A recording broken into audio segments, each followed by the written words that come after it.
কলিতাৰ ৰহস্যজনক মৃত্যুৰ নতুন মূৰ মহানগৰ আৰক্ষীয়ে ক্ষীপ্ৰতাৰে আগবঢ়াই নিছে তদন্ত প্ৰক্ৰিয়া আৰু প্ৰণৱৰ মৃতদেহ পোৱা কোঠাত উদ্ধাৰ হৈছে ড্ৰাগছৰ চিৰিঞ্জ তথা গাঞ্জা।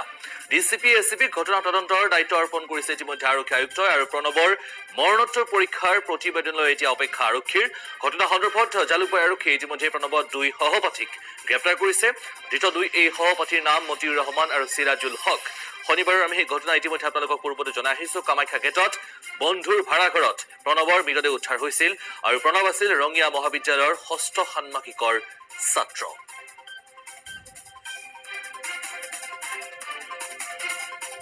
সন্দেহৰ আৱৰ্তত আছে, এইকাৰণে লগৰ যি দুজন আছিলে, যাৰ ঘৰত আছিলে আহি তেওঁলোক দুজনকে এৰেষ্ট কৰা হৈছে।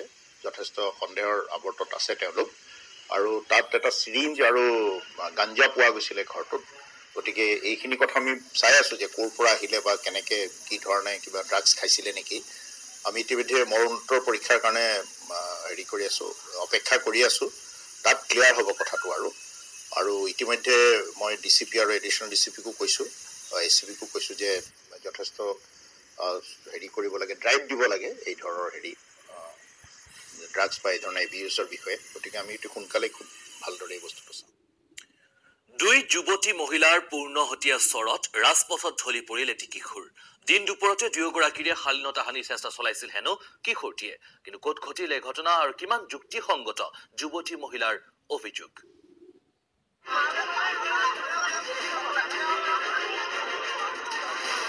যুৱতীৰ শালীনতা হানিৰ সন্দেহত প্ৰচণ্ড মাৰধৰ। তেজপুৰৰ ৰাজপথত আইন হাতত তুলি লোৱাৰ ভয়ংকৰ দৃশ্য।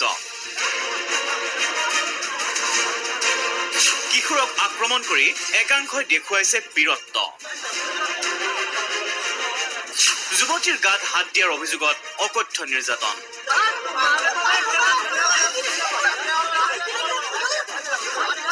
ৰাজপথত কিশোৰক আক্ৰমণ, যুৱতীয়ে সোধাইছে চৰ কোৰ।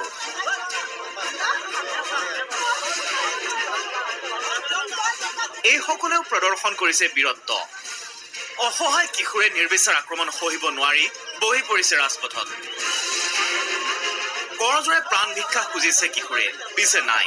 আইন হাতত তুলি লোৱাসকলে ওপৰজুপৰি প্ৰহাৰ কৰিয়েই আছে অসহায় কিশোৰক। কোনোবাই হেনো শুনিছিল চোৰ বুলি, কোনোৱে আকৌ সহায় বিচাৰি হেনো যুৱতীয়ে চিঞৰা শুনিছিল। ল'ৰা এটা আছিলে, সৰু ল'ৰা এটা, ছোৱালী দুটা হাল্লা কৰি আছিলে যে আমাক কেনেকুৱা গাত হাত দিছে। প্ৰথমে ছোৱালী পাব্লিকে ল'ৰাটোকো মাৰিলে, ছোৱালীবিলাকো মাৰিছে ল'ৰাটোক, জোতা চেণ্ডেল দি মাৰিছে। পেট্ৰলিং গাড়ী আহিছিলে, আহি কিনে ল'ৰাটোক উঠাই লৈ গ'ল। সন্দেহত সকলোৱে নিৰ্বিচাৰ শাস্তি প্ৰদান কৰিলে কিশোৰক। একাংশৰ দাবী, যুৱতীক স্পৰ্শ কৰা 2 কিশোৰ আছিল নিচাসক্ত।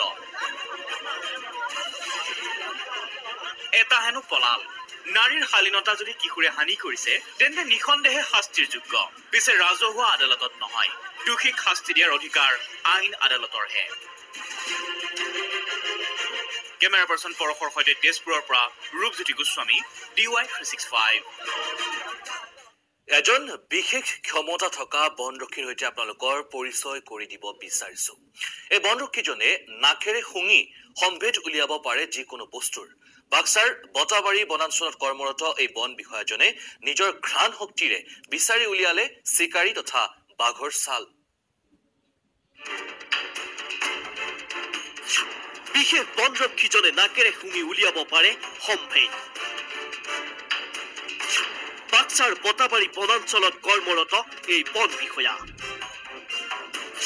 নাকেৰে ধ্যান লৈ বনৰক্ষীয়ে উলিয়ালে চিকাৰী, উদ্ধাৰ বাঘৰ ছাল। এই বন বিষয়াজনৰ নাম সুৰেশ দাস। সুৰেশৰ হেনো আছে স্নিফাৰ ডগৰ দৰে ক্ষমতা।